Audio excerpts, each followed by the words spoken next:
Fala aí pessoal, resolvendo aqui a apostila número 5 de vocês com questões do Enem, envolvendo aqui alguns assuntos sobre reações químicas e funções inorgânicas também. E aí a gente vai começar aqui com a primeira questão, que fala o seguinte, tá? Vou grifar aqui algumas partes que eu considero importante para a gente resolver a questão. Uma dica, tá? Sempre começa a ler aqui pelo comando da questão. Considera-se que na reação envolvida nesse processo de dessulfurização, a fórmula química do sal de cálcio corresponde. E aí a gente vê aqui na reação que tem essa reação aqui que ele está indicando que reage o CaO mais SO2 mais meio de O2. E aí vai formar justamente o que ele quer lá, que é o chamado sal de cálcio.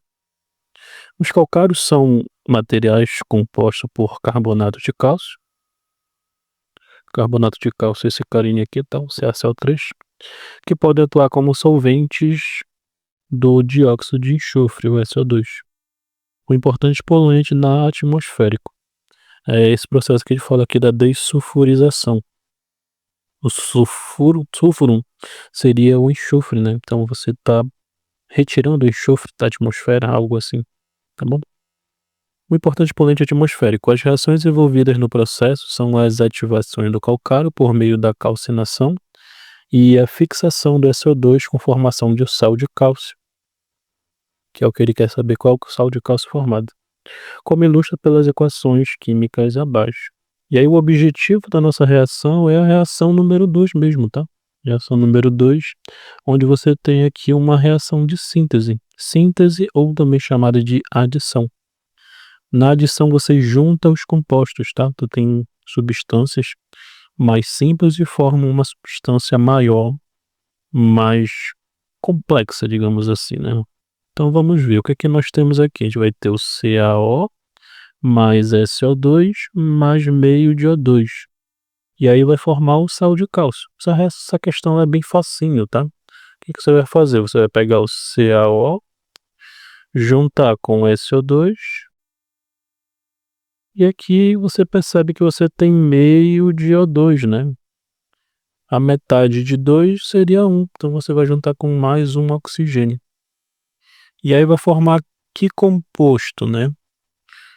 Ca, o S, e quantos oxigênios? Você tem um aqui, 2, 3, 4. Então você vai formar aqui o chamado sulfato de cálcio. E aí o gabarito dessa questão seria a letra B de bola. Questão número 2, como eu disse, começa aqui pelo comando da questão que às vezes te poupa tempo, né? Então vamos lá. A explicação para o desaparecimento da cor rosa é que com a combustão do palito de fósforo ocorreu o quê? Cor rosa me lembra da fenolftaleína, né? Mesmo não lendo a questão, já lembra aí da fenolftaleína. E aí a fenolftaleína, ela vai indicar a presença de bases. Se tem uma base na solução, ela vai indicar com a coloração rosa. E se tiver um ácido? Se tiver um ácido, ele já vai ser incolor. Então, é um indicador ácido básico que, no caso, só serve para base, né? No caso, ele vai indicar se a substância ela é básica, indicando com a coloração rosa. Se for um ácido, a cor simplesmente desaparece. E aí, só com isso, a gente já sabe qual é a resolução da questão, né? Mas vamos ler aqui o comando aqui para a gente entender o que está se passando aqui.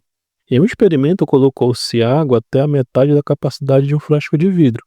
Em seguida, adicionaram-se 3 gotas de solução alcoólica de fenolftaleína, o que eu acabei de dizer para vocês.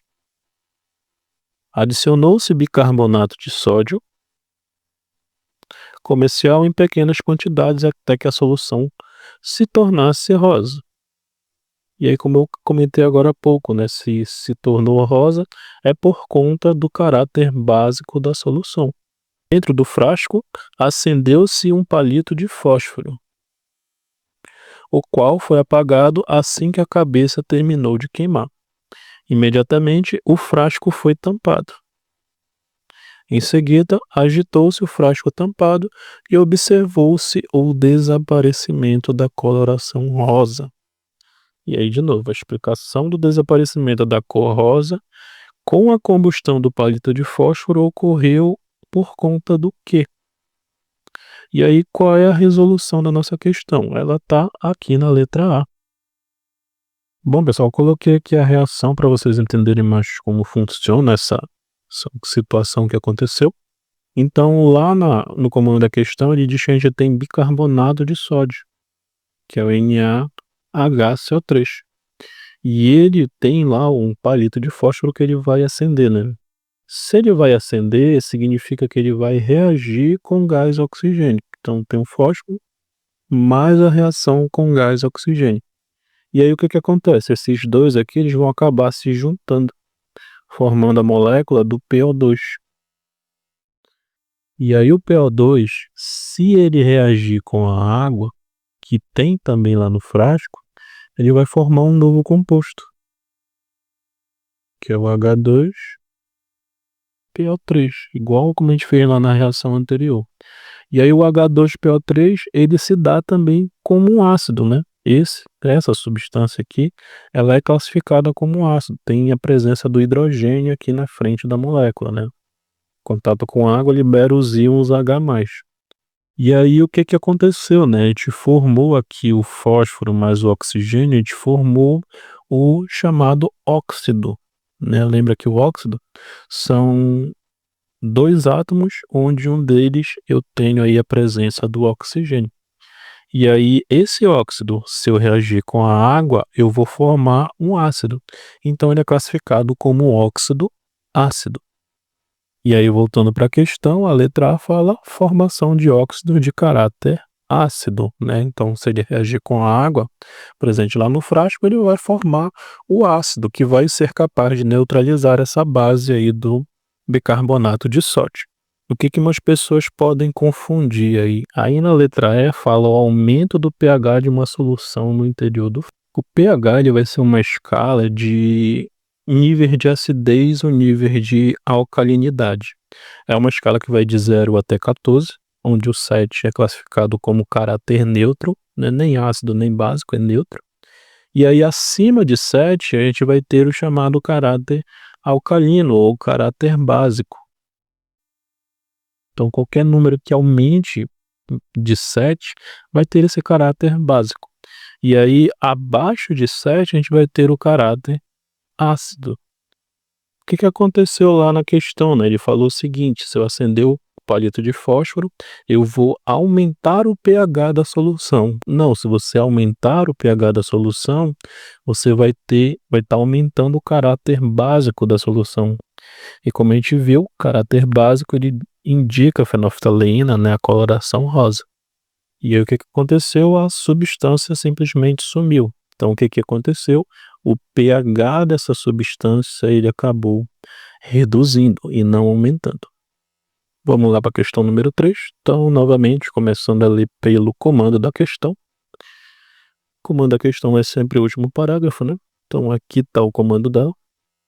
A partir dos resultados obtidos pelos pesquisadores em relação ao uso do nanocristal de dióxido de titânio na produção de tecidos e considerando uma possível utilização dessa substância no combate a infecções hospitalares, pode-se associar que os nanocristais de dióxido de titânio são o quê? Então vamos ver o que está indicando a questão. Dessa vez a gente não teve muito o que recorrer, né? A gente tem que ler o texto da questão. Vamos lá, terceira questão. Cientistas da Austrália descobriram um meio de produzir roupas que se limpam sozinho. Então aqui tem um tópico que é importante, né? A equipe de pesquisadores usou nanocristais de dióxido de titânio. Aqui é o camaradinho que a gente encontrou lá no comando da questão. Sob a ação da luz solar, são capazes de decompor partículas de sujeira. Opa, tem algo importante aqui para nós. Sob a ação da luz solar, são capazes de decompor as partículas de sujeira na superfície do tecido, né? O estudo apresentou bons resultados com fibras de algodão e seda, nesse caso, foram removidas manchas de vinho bastante resistentes. A nanocamada protetora poderá ser útil na prevenção de infecções, então, em hospitais, uma vez que o dióxido de titânio também mostrou ser eficaz na destruição das paredes celulares de micro-organismos, que podem provocar infecções. O termo nano vem de unidade medida nanômetro, que é a bilionésima parte de 1 metro. E aí, de novo, lendo o comando, né? A partir dos resultados obtidos pelos pesquisadores em relação ao uso dos nanocristais, na produção de tecido é considerada uma possível utilização dessa substância no combate a infecções hospitalares. Pode ser associado aos nanocristais de dióxido de titânio, porque eu vou poder utilizar o nanocristal para combater uma infecção, né? O que eu posso inferir a partir desse texto, né? Percebe que essa questão ela tem pouca química, né? Basicamente só indicando mesmo para você o dióxido de titânio.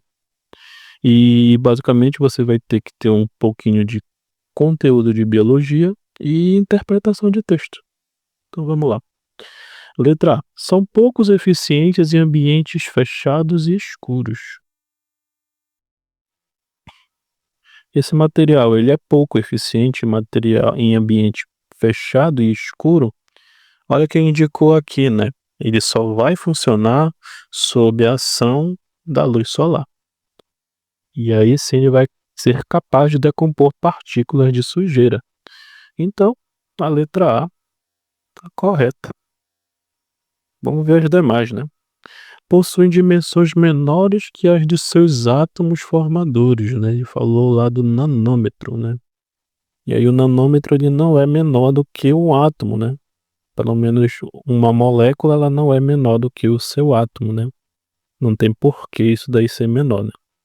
Pensa assim, né? O átomo é uma composição. Já a molécula, elas são junções de vários átomos, né? Como é que isso aqui vai ser menor do que isso aqui? Não faz sentido, né? Então a letra B está errada por conta disso. Ele fala que o óxido é menor do que os átomos, né? Não. Letra C. São poucos eficientes na remoção de partícula de sujeira de natureza orgânica. E aí vamos ver, né, se tem alguma coisa no texto que fala sobre isso, né? O estudo apresentou bons resultados em fibras de algodão seda. Nesse caso, foram removidas manchas de vinho. O vinho tem na sua composição substâncias orgânicas, né? E aí ele foi capaz de remover, né? Ele não foi pouco eficiente, ele foi eficiente nessa questão, né? Então a letra C também não pode ser. A letra D e a letra E estão aqui para esse lado. Letra D. Destrói micro-organismos causadores de infecções por meio da osmose celular. E aí tu tem que lembrar o que seria a osmose celular, né? É basicamente o transporte de água, né? De um meio que está menos concentrado para um meio que está mais concentrado. E aí basicamente ele fala isso aqui, destrói os micro-organismos. Vamos ver lá?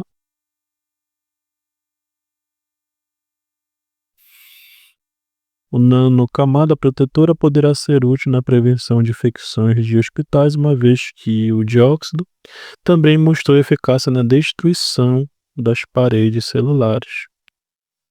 E aí tu lembra lá da osmose em células vegetais, tá? A osmose ela não é capaz de destruir uma célula vegetal por conta da parede celular. Então a parede celular dá uma resistência a mais para a célula, impedindo com que ela exploda, estoure, que se destrua, tá? Então a letra D está sendo inválida por conta disso. O nanocristal de dióxido de titânio ele é capaz de destruir essa parede, e não é por conta da osmose, né? E letra E, interage fortemente com o material orgânico devido à sua natureza apolar. O que vai fazer a letra E ser incorreta é a questão da polaridade. O dióxido de titânio ele vai formar uma molécula que ela tem uma geometria angular. E aí essa geometria angular confere à substância um caráter polar e não apolar, como está indicando na questão em que... Vamos lá para a nossa quarta questão. Um texto gigante, temos reações, e aqui a gente vai para o comando da questão diretamente, né? Ele quer... O que ele quer saber, né? A ionização, a dissociação iônica, a formação de ácidos e liberação do gás ocorrem respectivamente nas etapas, e aí você tem que fazer essa associação aí entre as etapas e o que ele está pedindo. Primeiramente, ele quer uma ionização. Quem faz ionização, né? São os ácidos. Então eu vou precisar de um ácido aqui para fazer uma ionização. E aí eu vou ver onde é que está acontecendo essa ionização. Lá nas minhas reações químicas, que são essas aqui. Eu nem vou ler o texto lá da questão, porque eu já sei o que ele está pedindo na questão. Então ele está pedindo uma ionização. Onde é que nós temos uma ionização aqui? Ionização é a liberação do íon H+, né? Tem tanto na base quanto... Tem tanto no ácido quanto na base a ionização, né? Só que nesse caso aqui seria... No caso, a ionização pertence aí ao caráter ácido, né? E aí onde que a gente vai ter essa ionização? A liberação do íon H+. Bem aqui, ó. Então, primeiro a gente já sabe aqui que aconteceu é o 4.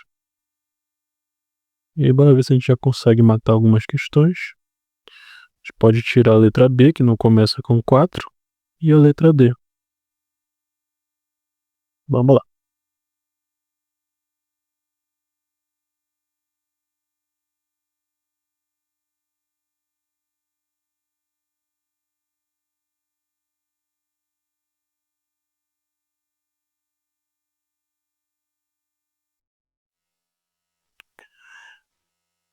E aí outro que também é fácil é justamente... A gente pode pular o segundo, tá? Dissociação iônica a gente pode fazer depois, tá? Mas a gente pode começar aqui pela formação do ácido ou pela última, que é a liberação do gás. Bora começar pela última, onde eu tenho a liberação do gás. Aqui eu tenho a liberação de íons, né? Se você perceber, liberação de íons. Aqui eu liberei íons também. O 4 já foi, né? Então vou tirar ele da jogada aqui. E aí onde é que eu tenho a liberação de gases na questão, né? Liberação de gases eu vou ter bem aqui, ó.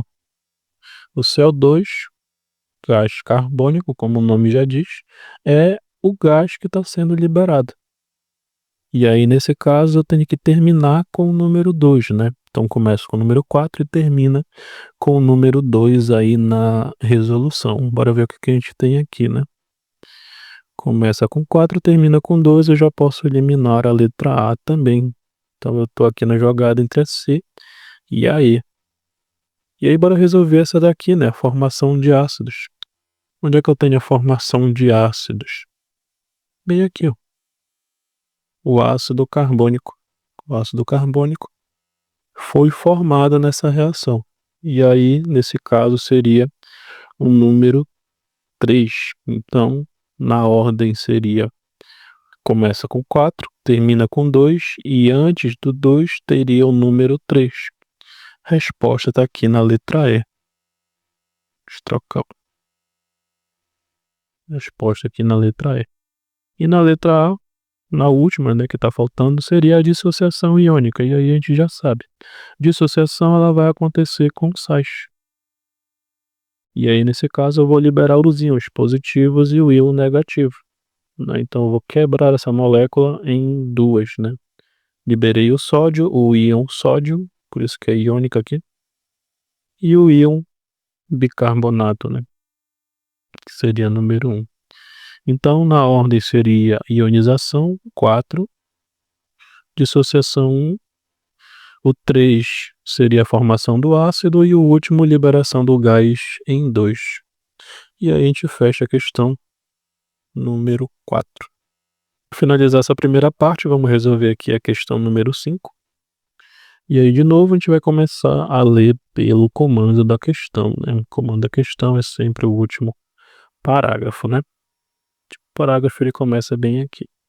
Se consideradas concentrações idênticas, quais dos ácidos citados no texto confere maior acidez às águas de chuva? Então, possivelmente, ele está falando aqui da questão da chuva ácida, tá? Vai ter alguns principais ácidos, né? O ácido carbônico, que é o ácido da chuva comum, não deixa o pH da chuva muito alto, né? Muito baixo, na verdade.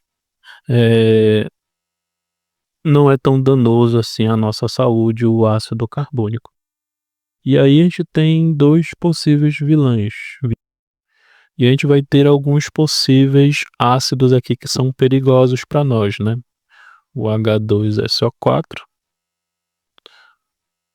e o HNO3. Esses são os ácidos mais perigosos quando a gente trata de chuva ácida, tá?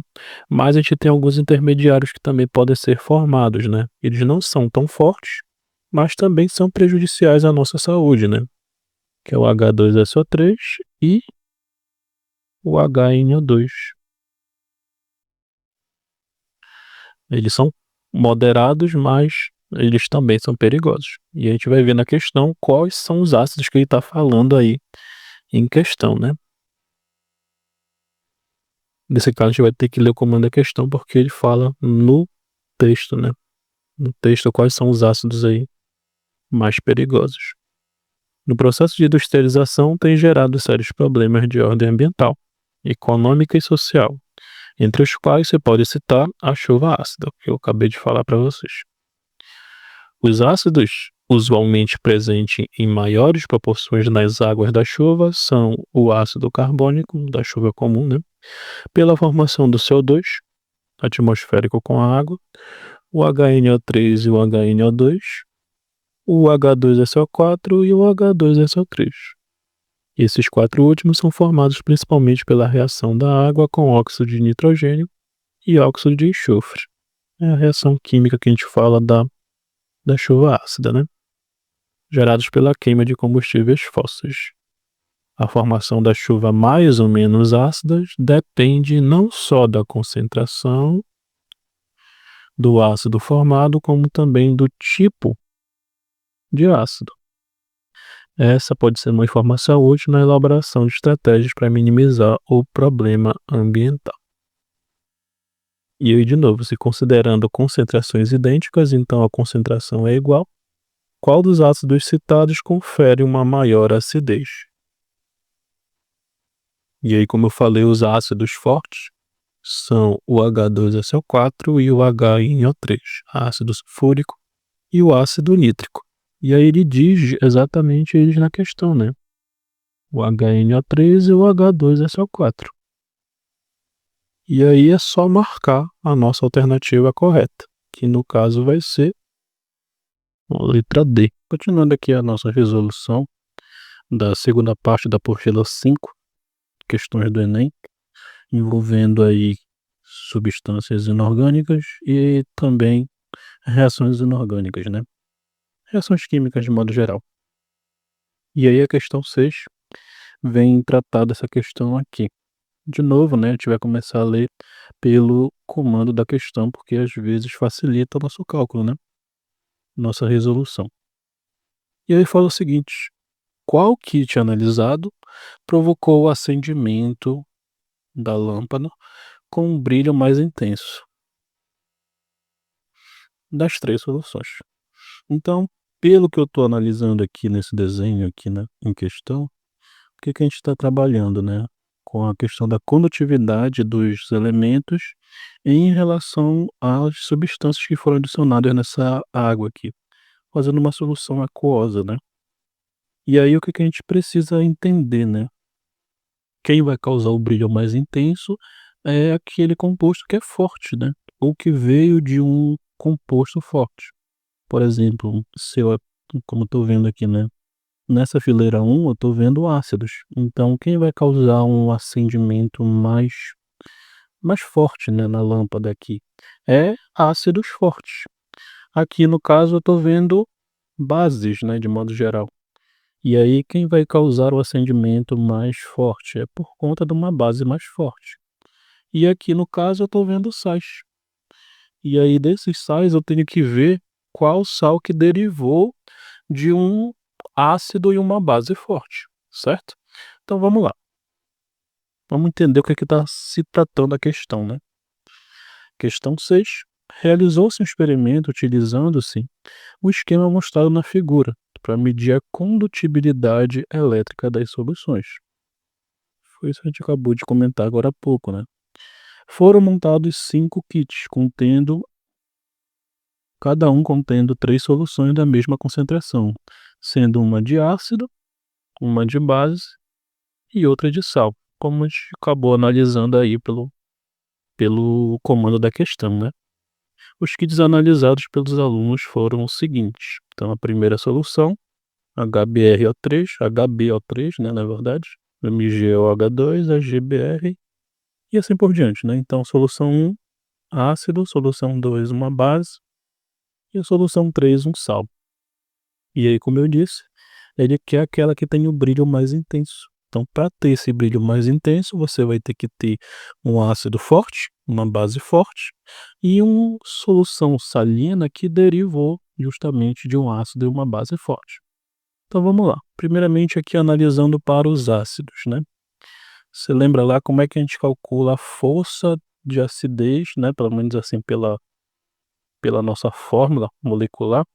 Como é que a gente calcula a acidez dos ácidos, dos oxiácidos, né, que são ácidos que contêm o oxigênio na sua composição?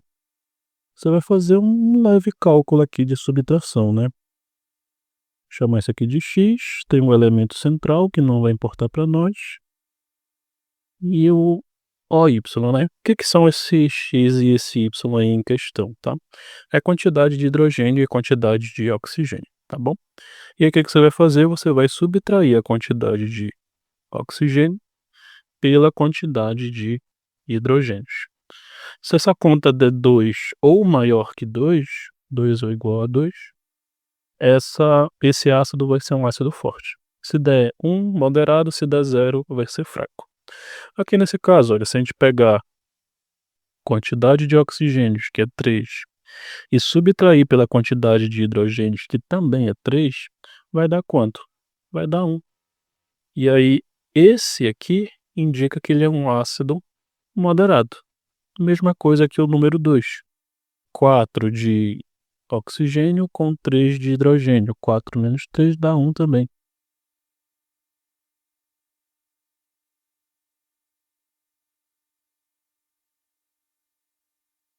E aí, se a gente pegar a primeira solução aqui, que fala do HbO3, eu vou ter 3 oxigênios e 3 hidrogênios. 3 menos 3 dá 0. E 0 é considerado um ácido fraco. Aqui na solução 2 eu tenho 4 menos 3 vai dar 1 ácido moderado. O H2 é só 4, que você já conhece, o ácido sulfúrico, né? 4 menos 2, você sabe que é um ácido forte, né? Vai dar 2. E aqui no 4 eu vou ter 4 menos 1, quando não tem nada tu entende que é 1, né? 4 menos 1 vai dar 3. E aqui no último também, 3 menos 1 vai dar 2. Então, para ácidos, a gente tem 3 possíveis soluções, né? Essa e essa. São 3 possíveis soluções para dar um brilho intenso. Se fosse só com ácido, seria essas aí. Mas eu tenho também as outras soluções, né? Então a gente vai focar somente aqui nas substâncias 3, 4 e 5, tá? A gente já ignora aqui a 1 e a 2, que a resposta está entre essas 3 aqui. E aí o que eu tenho em relação a bases, tá? Em relação às bases, eu tenho essa cálculo de força indicado pela tabela periódica, pela sua solubilidade, né? Então, família 1A, os metais da família 1A, quando formam uma base, são uma base solúveis. E aí, bases solúveis formam bases fortes. Família 2A vai formar uma base moderada. E aí, base moderada base insolúvel, pouco solúvel, né? Ela dissolve, mas dissolve pouco. E os demais metais, incluindo também o amônio, tá? Só colocar aqui o amônio, que é quando a amônia forma uma base, né? Em presença de. Quando a amônia forma uma base, no caso vai ficar em H4O, H. Deixa eu só apagar aqui.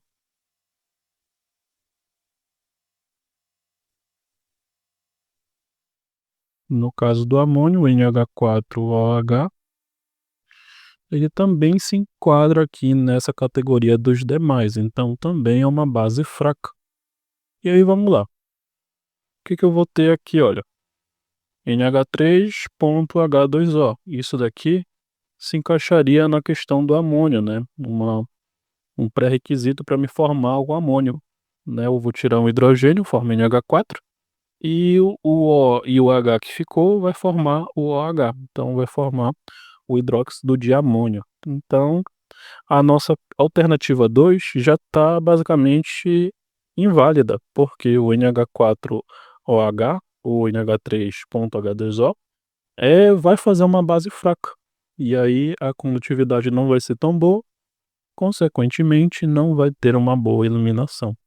Então a 3 já está sendo eliminada.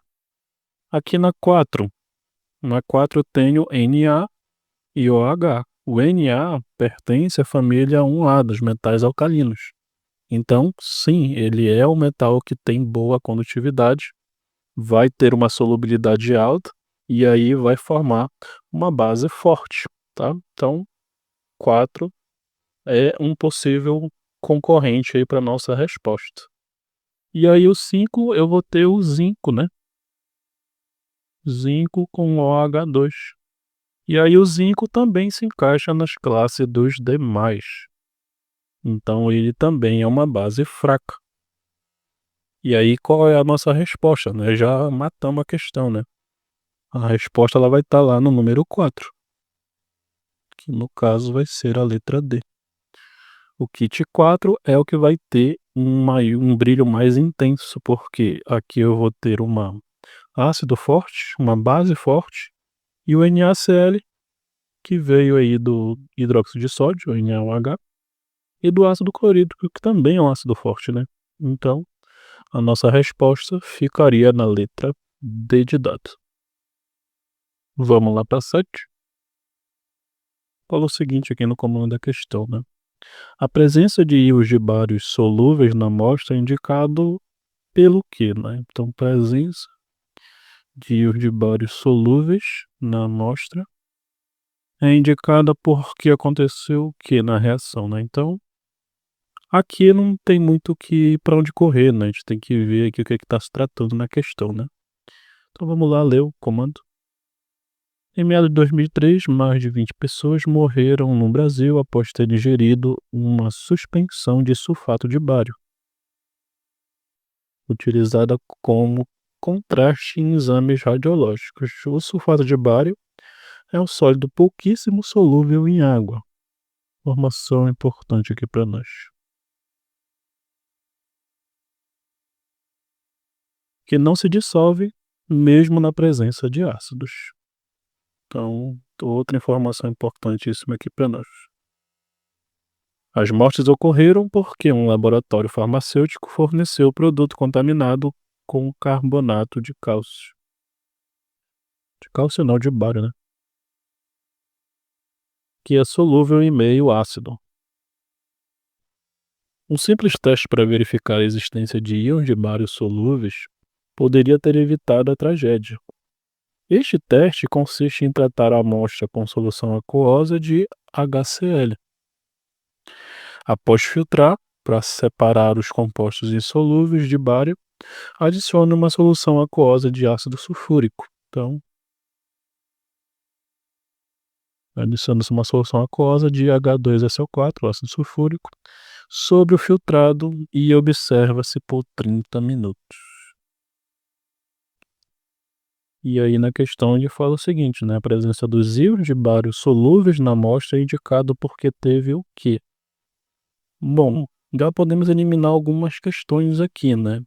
Eh, Liberação de calor. Em nenhum momento ele falou que houve essa questão da liberação de calor, não se tratou de calor, né. Não tivemos isso aqui. Então letra A já pode sair. Letra B também, né, alteração da cor para rosa. Alteração da cor para rosa, como a gente já viu na questão anterior, se trata de fenolftaleína, e fenolftaleína é de caráter básico. E aí a gente não tem aí essa solução de caráter básico, né. Formação de gás hidrogênio, volatilização do cloro, até pode ser, e letra C, precipitação de um sólido branco. Vamos ver aqui o que que a gente pode fazer em relação a essa questão. Ácido do HCl, do H do HCl, o que que vai acontecer aqui? Vai acontecer aqui? Vai acontecer uma reação de dupla troca. Então a gente vai fazer uma troca entre o bário e o hidrogênio, tá bom? Só que essa proporção aqui ela não está dando certo, porque precisa do balanceamento. O bário pertence à família 2A. Então esse carbono aqui, ele está precisando de 2 elétrons. E aí se eu trocar aqui, o que que vai acontecer? Vai ficar hidrogênio, CO3, e vai faltar uma ligação aqui para estabilizar esse carbono. Então eu vou precisar de 2 átomos de hidrogênio para estabilizar essa minha solução. E aí o que que a gente vai fazer nessa questão aqui, tá? A gente vai multiplicar isso daqui por 2. Então fica 2 moléculas de HCl. E aí a gente vai ter o seguinte composto formado aqui.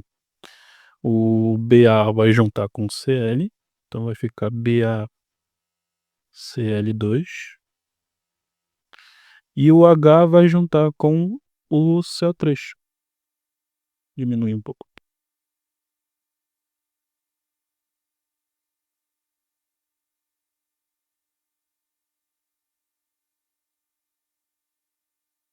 E aí juntando 2 hidrogênios, H2, mais o CO3 para fechar aqui a nossa equaçãozinha, a nossa primeira equação, tá? E aí o que que aconteceu? Reagindo aí o carbonato de bário com ácido clorídrico, eu formei aqui o cloreto de bário, certo? Só que essa reação ela não acabou. E vai fazer lá o filtrado, tudo mais, e ele vai reagir esse cloreto de bário, BaCl2, com ácido sulfúrico.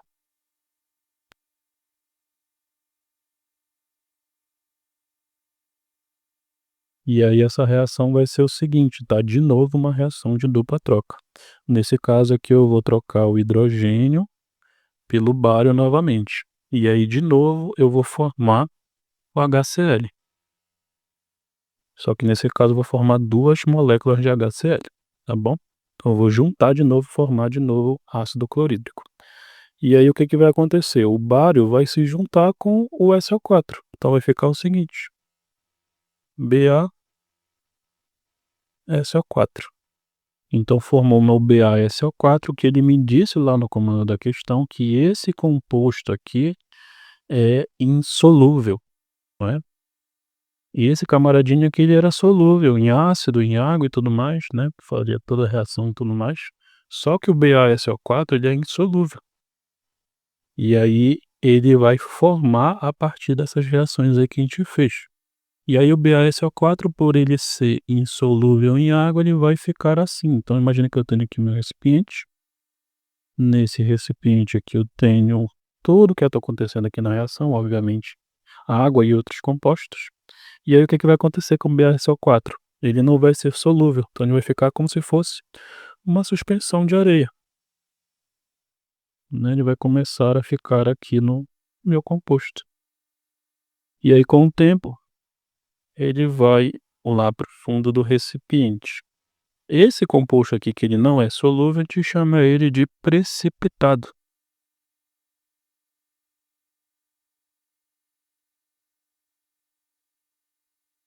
E aí a gente já tem a resposta lá da nossa questão, que falou o seguinte na letra C. Letra C, precipitado de um sólido branco, que é justamente o sulfato de bário, certo? Não é porque houve a formação de gás, hidrogênio, e nem porque houve a volatilização do cloro que isso aconteceu, é porque, de fato, o sólido branco foi formado, ou seja, o sulfato de bário, né. Vamos lá para a questão 8. Questão 8 tem um texto aqui, continua para cá, e aí bem aqui a gente tem o comando da questão. Hum. Na ocorrência de precipitado, resultou na análise pode ser subestimada porque houve o quê? Então, na ocorrência da precipitação, o resultado da análise pode ser subestimado. Pode ter sido um erro, né, pode ter tido um erro aí em questão. Por que que teve esse erro, né? Então vamos ver o que que fala lá nas alternativas. Vamos ver o que que fala no texto, né. Questão 8. Os métodos empregados nas análises químicas são ferramentas importantes para se conhecer a composição de diversos materiais presentes no meio ambiente. É comum na análise de metais presentes em amostras ambientais, como água do rio ou do mar, a adição de ácido mineral forte. Então, o que é que a gente está fazendo aqui, né? A gente está fazendo uma análise de metais presentes no meio ambiente, de amostras ambientais. E aí, o que que tu faz? Tu faz uma adição de ácidos minerais fortes, normalmente o ácido nítrico, com a finalidade de impedir a precipitação de compostos pouco solúveis desses metais ao longo do tempo, né. Então, de novo, né, tá fazendo uma análise de metais, na amostras ambientais, e aí você vai adicionar um ácido forte, normalmente o ácido nítrico, né, com a finalidade de impedir a precipitação. Então tu não quer que aconteça o que aconteceu lá na questão anterior, tu não quer que faça a precipitação, né, o ácido nítrico vai fazer isso, né, que no caso ele vai segurar esses compostos, né, que são solúveis só no ácido nítrico, não são solúveis em água, né. Então vamos ver.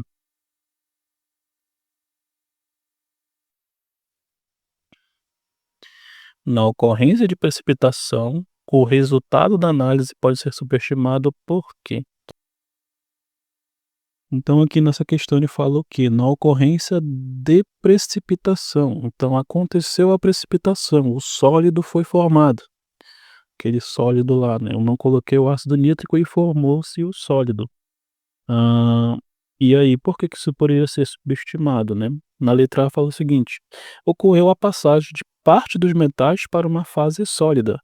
É justamente isso daqui que aconteceu, né, formou precipitado, então parte desses metais foram para a parte sólida. A resposta já é a letra A, mas vamos fazer aqui a análise das outras alternativas para ficar completa a nossa resolução, né.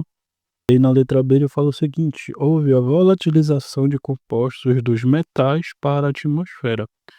Assim, até o mercúrio ele é capaz de sofrer essa volatilização, né. Só que ele está se tratando de metais de modo geral, não somente do mercúrio, né. Não é só o mercúrio que é um problema, né, tem outros aí também que podem ser um problema por conta dessa precipitação. E aí, a gente pode inviabilizar a alternativa B por conta disso. Letra C, metais passaram a apresentar um comportamento de não metal? Como é que pode um metal se comportar aí como um não metal, né, se transformar num não metal, né? Faz sentido, né. Letra D. Formou-se uma nova fase líquida immiscível com solução original. Bom, se houve precipitação, não houve a formação de uma fase líquida, e sim de uma formação de uma fase sólida, né. Então, letra D também está incorreta. Os metais reagiram com a parede do recipiente que contém a amostra. E aí, nesse caso dos metais reagindo com a parede do recipiente, quem faz isso geralmente é o ácido e a base, né, eles reagem aí com as paredes dos recipientes, em alguns casos até corrói o recipiente em questão, mas o metal em si, ele geralmente não reage com essas paredes, com plástico, com vidro, ele não faz essa reação, né. E ele fala na questão em si que houve essa questão da precipitação. A precipitação em si é o que é o foco aqui da nossa questão, né. E aí a alternativa A seria a nossa alternativa correta. Vamos lá para a questão número 9, tá quase acabando já.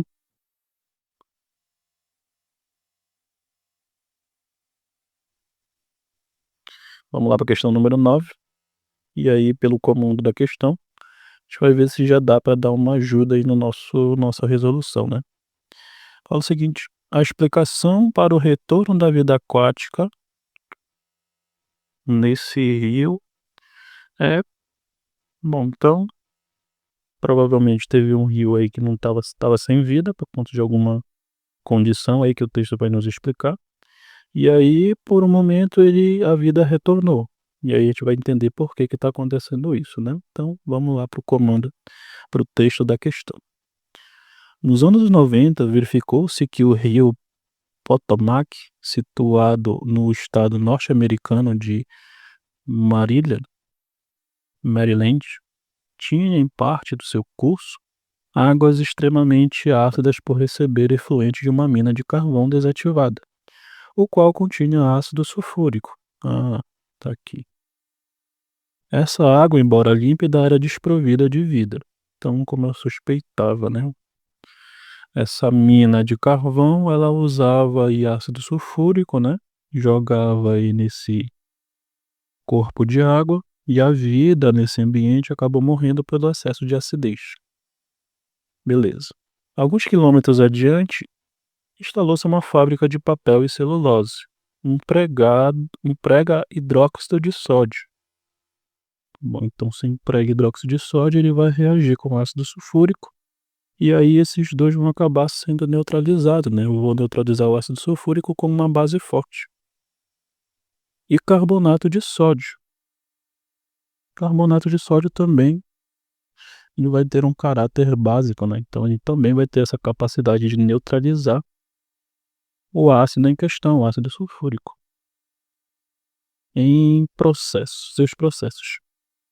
Em pouco tempo observou-se que a partir do ponto em que a fábrica lança seus rejeitos no rio, a vida aquática voltou a florescer. Então foi justamente o que eu estava suspeitando, né.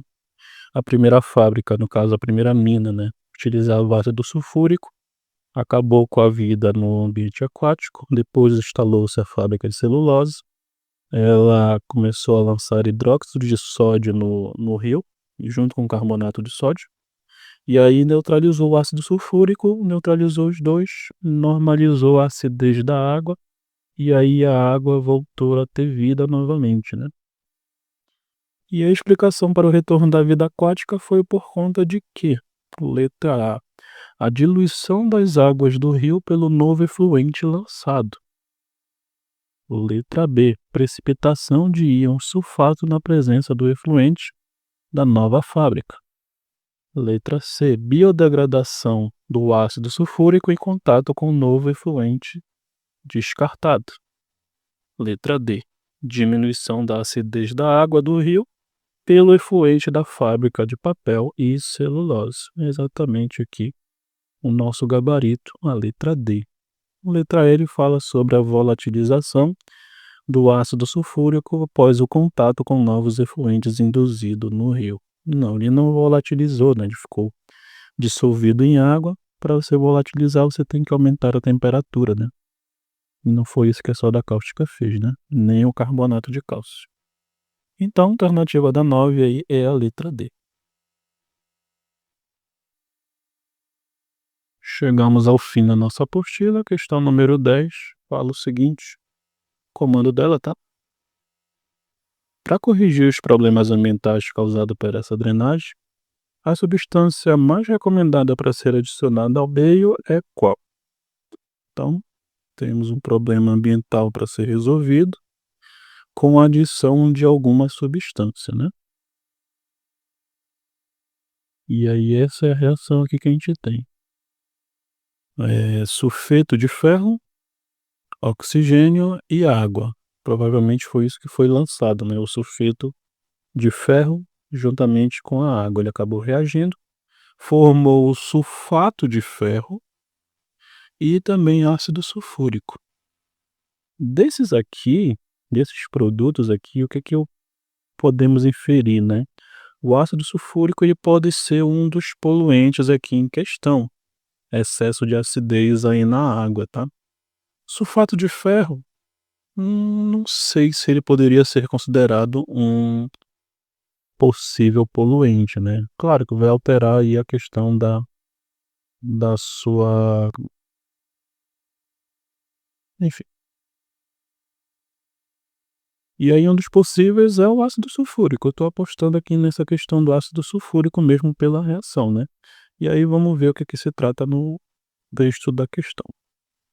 A formação frequentemente de grandes volumes de pirita, o FeSO2, em uma variedade de depósitos minerais favorece a formação de soluções ácidas ferruginosas, conhecidas como drenagem ácida de minas. E aí de novo, né, falou sobre ácido, então possivelmente é o ácido sulfúrico mesmo o problema, né? Esse fenômeno tem sido bastante pesquisado pelos cientistas e representa uma grande preocupação entre os impactos da mineração do ambiente. Em contato com o oxigênio, aqui o oxigênio em questão, a 25 graus Celsius a pirita sofre uma reação de acordo com a equação química abaixo, né? E aí formou aqui o drenado, né, mais o ácido, e forma a drenagem ácida da mina, né? E aí para corrigir esse problema, né, para corrigir aí essa formação desse ácido, o que que a gente precisa adicionar para neutralizar? Bom, se está se tratando de um ácido, eu vou neutralizar ele com uma base ou um sal básico, né? Sal básico justamente para formar aí a reação de neutralização. Vamos ver. E aí, se você lembra da questão anterior, a gente falou lá sobre dois compostos que podem neutralizar o ácido sulfúrico. Um deles é a soda cáustica, NaOH, e o outro é justamente o CaCl3, que ele é conhecido lá como o carbonato de cálcio, beleza? Vamos ver os outros comandos aqui da questão, o que que ele vai nos tratar aqui como alternativa, né? A letra A ele fala do sulfeto de sódio. Sulfeto de sódio seria o Na2S. Esse Na2S não vai formar um sal básico, né? O D vai formar o cloreto de amônio, então seria NH4Cl. Também não é um sal básico, né? Letra C, dióxido de enxofre, SO2. O SO2 está mais para caráter ácido do que para caráter básico, né? Então ele não neutraliza aí o ácido sulfúrico. E o CO2 também ele vai ter aí essa possibilidade de formar um ácido, né, e não uma base. E aí a alternativa aí é o nosso gabarito CaCO3, é a resposta em questão.